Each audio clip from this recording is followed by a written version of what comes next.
15కు 15 బూతుల్లో 15కు 15 బూతుల్లో మొత్తం పడినవన్నీ కూడా దొంగ ఓట్లే.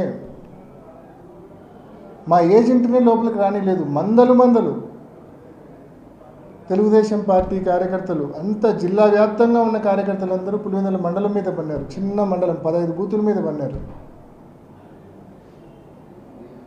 సో అన్ని బూతుల్లో ఈ మాదిరి దొంగోట్లు పడినప్పుడు నిన్న నలపరెడ్డిపల్లె ఎన్ని ఆధారాలతో సహా, ఎర్రిపల్లె ఎన్ని ఆధారాలతో సహా బయటకు వచ్చినాయి. ఎర్రిపల్లెలో ఈ కమలాపురంలో లేచింది, నలపరెడ్డిపల్లెలో జమ్మలమడుగులు లేచింది, ఆధారాలతో సహా బయటకు వచ్చినాయి. ఇంత క్రిస్టల్ క్లియర్గా ప్రూఫ్స్ ఉండగా మీరు కంటి తుడుపు చర్యగా కేవలం 2 బూతులతో పెడతా ఉన్నారంటే అసలు ఈ డ్రామా ఎందుకు మీరు చేస్తూ ఉన్నారనే ప్రశ్నలు కూడా తలెత్తుతూ ఉన్నాయి. బహుశా ఈ 2 బూతుల్లో దొంగోట్లు వేసేటప్పుడు ఆడవాళ్ళ పేరుతో కూడా మగవాళ్ళే దొంగోట్లు వేసేసి ఉంటారు. దాన్ని కవరప్ చేసుకోవడం కోసం ఈరోజు ఈ రీపోలింగ్ అనే డ్రామా ఏమన్నా తీసుకొచ్చారా? లేకుంటే వైఎస్ఆర్సీపీ కోర్టును ఆశ్రయిస్తామని చెప్పింది, కోర్టును ఆశ్రయిస్తే మనం చెప్పుకోవడానికి ఏదో ఒక కారణం ఉండాలి కదా అని చెప్పి ఈ రీపోలింగ్ డ్రామాకు తెరదీశారా? సో ఏది ఏమైనా 15 బూతుల్లో కేంద్ర బలగాలతో రీపోలింగ్ జరపమని చెప్పి ఇప్పటికే మేము ఎన్నికల కమిషన్ అడిగాము, కోర్టును కూడా ఆశ్రయిస్తూ ఉన్నాం. మరి తప్పకుండా మా స్టాండ్ అదే. ఈ మాదిరి రీపోలింగ్ పేరుతో కేవలం 2 బూతుల్లో రీపోలింగ్ పేరుతో డ్రామాలకు మీ ట్రాప్లో మేము పడదలుచుకోలేదు. కాబట్టి ఈ ఎన్నికలు మీరు చెప్తున్న ఈ 2 బూతుల రీపోలింగ్లో మేము పాల్గొనదలుచుకోలేదు. మేము బహిష్కరిస్తూ ఉన్నాం ఈ రీపోలింగ్ను. నిన్న ఏ రకంగా మీరు వైఎస్ఆర్ కాంగ్రెస్ పార్టీ పోలింగ్ ఏజెంట్స్ను బూతుల దగ్గర మీ వాళ్ళతో బలవంతంగా దాడి చేయించి, పోలీసుల సంపూర్ణ సహాయ సహకారాలతో మా వాళ్ళ మీద దాడి చేయించి ఏజెంట్ ఫామ్స్ లాక్కొని వెనక్కి పంపించారో, ఏ రకంగా అయితే ఓటర్ల దగ్గర బలవంతంగా ఓటర్ స్లిప్పులు లాక్కొని లోపలికి వెళ్ళి దొంగోట్లు వేశారో, మొత్తానికి నిన్న మీరు ప్రజాస్వామ్యాన్ని కూనీ చేశారు. మొత్తం 15 బూతుల్లో కూనీ చేశారు. నేను నిన్న మీడియాకి అప్పీల్ చేసిన, మళ్ళా అప్పీల్ చేస్తున్నా, ఇవాళ మీరు ఊర్లలోకి పోయినా సేఫే. నిన్నంటే సేఫ్ కాదు మీరు ఊర్లోకి పోతే. ఎందుకంటే జిల్లా వ్యాప్తంగా బయట నియోజకవర్గాల వాళ్ళు పెద్ద ఎత్తున వేలాది మందిగా ఆ 15 బూతుల పరిధిలో ఉన్నారు. నిన్న మీరు పోతే మీ కెమెరాలు ఎరగొట్టే పరిస్థితి, మీ ఫోన్లు ఎరగొట్టే పరిస్థితి ఉన్నది వాస్తవం. మీరు నిన్న పోలేకపోయిన మాట వాస్తవం. నిన్న మండలంలోకి, పులివెందుల మండలంలోకి ఈరోజు వాళ్ళంతా ఏ ఊరికి వాళ్ళ ఊరికి వెళ్ళిపోయి ఉంటారు. ఈరోజు వాళ్ళు నిన్న రాత్రికే వాళ్ళందరూ వాళ్ళ ఊర్లోకి వెళ్ళిపోయి ఉంటారు.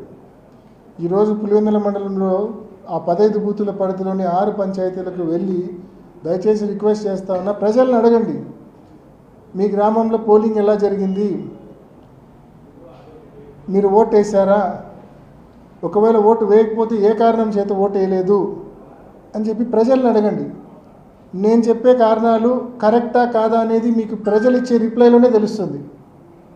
నేను చెప్తున్న ఈ ఓటర్ స్లిప్పులు లాక్కొని దొంగోట్లు వేయడం అయితేనేమి, బలవంతంగా ఏజెంట్ ఫారాలు చించి మా ఏజెంట్లను బయటికి పంపించడం అయితేనేమి, ఇటువంటి కారణాలు ఏదైతే నేను చెప్తున్నానో ఇవి వాస్తవమా కాదా అనేది ప్రజల దగ్గరే మీకు తెలుస్తుంది.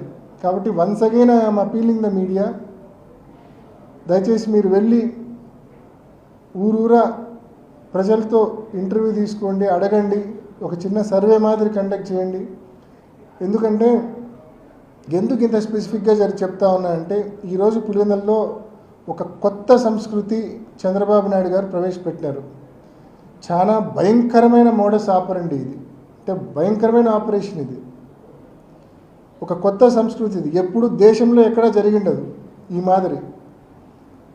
ఉప ఎన్నికల్లో ఇంత పెద్ద ఎత్తున, మామూలుగా సహజంగా గతంలో రిగ్గింగ్లు మనం ఎప్పుడో 20 ఏళ్ళు 25 ఏళ్ళ క్రితం చూసి ఉంటాం. కానీ రిగ్గింగ్ అంటే ఏంది, ఆ గ్రామంలో వాళ్ళు మాట్లాడుకొని ఏజెంట్కు కొంచెం డబ్బులు ఇచ్చుకొని సెట్ చేసుకోవడమో, లేకుంటే ఆ ఏజెంట్ని లాగి చేసుకోవడమో, ఏదో ఆ గ్రామ లెవెల్లోనే, ఆ గ్రామంలో ఉన్న 2 పార్టీల లెవెల్లోనే నడిచిపోయేది. కానీ ఈసారి జరిగింది అది కాదు.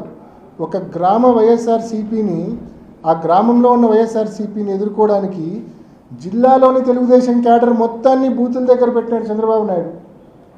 ప్రతి బూత్ దగ్గర మందలు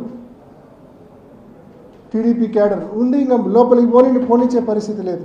ఇది చాలా డేంజరస్ మోడస్ ఆపరండి, చాలా భయంకరమైన ఆపరేషన్ ఇది. కాబట్టి తప్పకుండా ఈరోజు పులివెందుల్లో ఈ ఆపరేషన్ చంద్రబాబు నాయుడు గారు చేసినారు. రేపు మరొక చోట చేసి ప్రజాస్వామ్యాన్ని పూర్తిగా కూని చేసే పరిస్థితి ఉంది. కాబట్టి ఇక్కడ జరిగిన నష్టం మరొక చోట జరగకూడదు.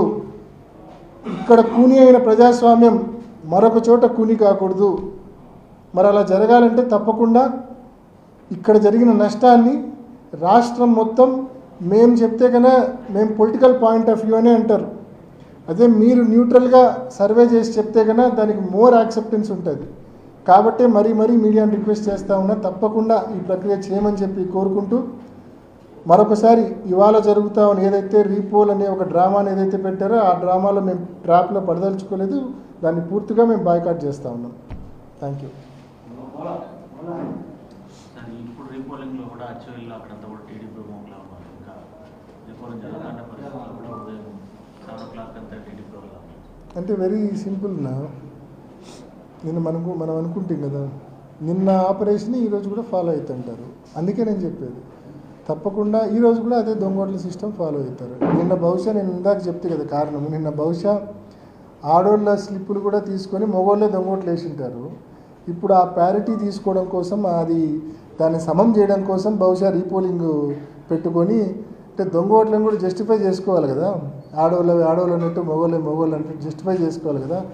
ఆ కారణం చేత బహుశా దాన్ని బ్యాలెన్స్ ఈక్వలైజ్ చేయడం కోసము ఈ రీపోల్ డ్రామా అనేది తెరపైకి వచ్చిందనే భావనలో నేను 100% నేను ఆ భావనలోనే ఉన్నా. లేకుంటే కోర్టులో మనం న్యాయ పోరాటం చేస్తామని నిన్ననే మనం ప్రకటించినాము. న్యాయ పోరాటం చేసినప్పుడు కోర్టుకు వీళ్ళు ఏదైనా చెప్పడానికి వీళ్ళ దగ్గర కారణం ఉండాలా. మనం క్రిస్టల్ క్లియర్గా ప్రూఫ్స్ చూపిస్తున్నాము. సో ఏదో కంటి తుడుపుగా 2 బూతుల్లో రీపోల్ చేస్తున్నామని కోర్టుకు చెప్పి కోర్టును మిస్లీడ్ చేసే కార్యక్రమం కోసమన్నా చేస్తూ ఉండొచ్చు. సో ఈ రెండిట్లో ఏదో కారణం కోసం చేస్తూ ఉండొచ్చు. బట్ కారణం ఏదైనా ఈ డ్రామాలో మనం వీఆర్ నాట్ పార్టిసిపేటింగ్.